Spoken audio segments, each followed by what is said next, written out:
வணக்கம். என் லைஃப்பில் இந்த மாதிரி ஒரு பெயின்ஃபுல்லான ஒரு சுச்சுவேஷனை நான் ஃபேஸ் பண்ணதே கிடையாது. மனசு முழுக்க வலி வலி மட்டும்தான். இந்த சுற்றுப்பயணத்தில் என்னென்ன மக்கள் பார்க்க வராங்க, அதுக்கு ஒரே ஒரு காரணம் தான் அவங்க என் மேலே வச்சிருக்கிற அன்பும் பாசம். அந்த அன்புக்கும் பாசத்துக்கும் நான் எப்பவும் கடமைப்பட்டிருக்கிறேன்.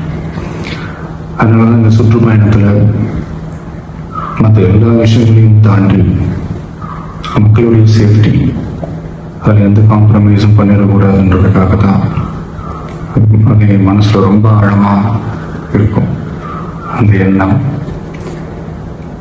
அதனால தான் இந்த அரசியல் காரணங்கள் எல்லாத்தையும் தவிர்த்துட்டு ஒதுக்கி வச்சுட்டு மக்களுடைய சேஃப்டி மட்டும் மைண்டில் வச்சுக்கிட்டு அதுக்கான இடங்களை சூஸ் பண்ணுறது, அதுக்கான இடங்களை பார்த்து பெர்மிஷன் கேட்கறது, போலீஸ் டிபார்ட்மெண்ட்டில் அதை ரிக்வெஸ்ட் பண்ணி கேட்போம்.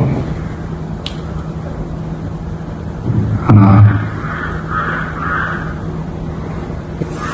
நடக்கக்கூடாதது நடந்துருச்சு.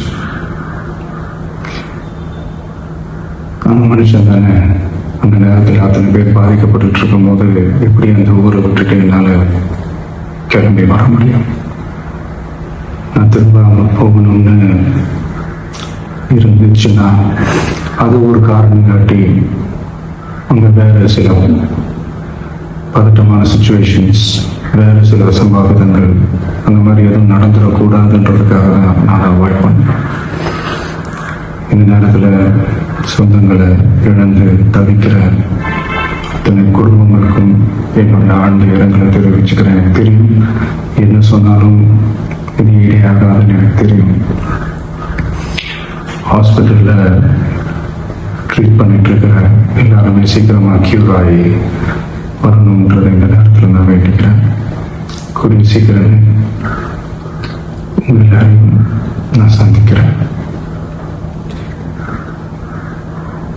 இந்த நேரத்தில் எங்களுடைய வழிகளை, எங்களுடைய நிலைமையை புரிஞ்சுக்கிட்டு எங்களுக்காக பேசின அரசியல் கட்சிகளை சார்ந்த நண்பர்கள், தலைவர்கள் அனைவருக்கும் என்னுடைய நன்றியை தெரிவிச்சுக்கிறேன். கிட்டத்தட்ட ஒரு 5 மாவட்டத்துக்கு பிரச்சாரத்துக்கு போனோம். இந்த மாதிரி எதுவுமே நடக்கலாம். கரூரில் மட்டும் ஏன் எப்படி நடக்குது, எப்படி நடக்குது? மக்களுக்கு எல்லா உண்மையும் தெரியும். மக்கள் எல்லாத்தையும் பார்த்துக்கிட்டு இருக்கிறாங்க. கரூரை சேர்ந்த அந்த மக்கள் அந்த உண்மையெல்லாம் வெளியில் சொல்லும்போது எனக்கு கடவுளே நேரில் வந்து இறங்கி அந்த உண்மைகள்லாம் சொல்ற மாதிரி எனக்கு தோணுச்சு. சீக்கிரமே எல்லா உண்மைகளும் வெளியில வரும்.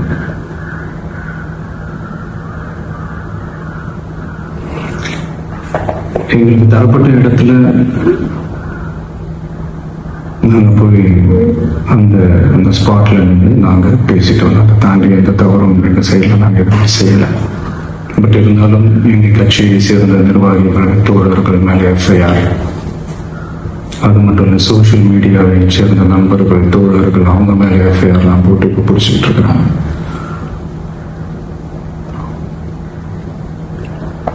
சிஎம் சார், உங்களுக்கு ஏதாவது இந்த பழி வாங்கணும் அப்படின்ற எண்ணம் ஏதாவது இருந்துச்சுன்னா என்ன வேணாலும் பண்ணுங்க. அவங்க மேலே கை வைக்காதீங்க. நான் வந்து வீட்டில் இருப்பேன், இல்லை நான் ஆஃபீஸில் இருப்பேன். என்ன வேணாலும் செய்யுங்க. நண்பர்களே, தோழர்களே, நம்மளுடைய அரசியல் பயணம் இன்னும் ஸ்ட்ராங்காக, இன்னும் தைரியத்தோட கண்டினியூ ஆகும்.